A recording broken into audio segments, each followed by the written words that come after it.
Welcome to the Slop Farm. Enjoy the video.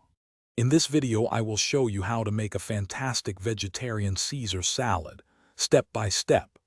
We'll begin by crafting a wonderfully creamy dressing that's completely free of anchovies, ensuring it's perfect for everyone. Then, we'll move on to preparing homemade, crunchy croutons and crisp, fresh romaine lettuce.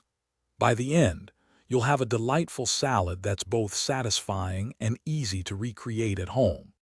To start our dressing, whisk together 1 egg yolk, 2 minced garlic cloves, and 1 teaspoon of Dijon mustard. Next, add 1 tablespoon of fresh lemon juice and 1 teaspoon of vegetarian Worcestershire sauce. Slowly drizzle in about 1/4 cup of olive oil while continuously whisking.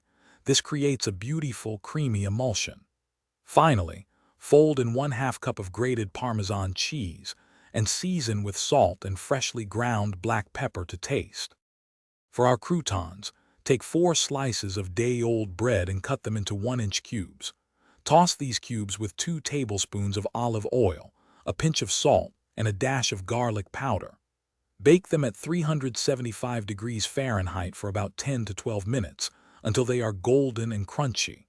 Meanwhile, wash and thoroughly dry about 6 cups of fresh romaine lettuce, then chop it into bite-sized pieces, ensuring it's perfectly crisp. Now for the exciting part, assembly. In a large bowl, combine your crisp, chopped romaine lettuce with the creamy vegetarian Caesar dressing. Toss everything gently to ensure every leaf is beautifully coated. Next, add your warm, crunchy homemade croutons. For a final flourish, sprinkle generously with extra grated Parmesan cheese and a few grinds of fresh black pepper. Serve immediately and enjoy your delicious, homemade vegetarian Caesar salad. Thanks for watching.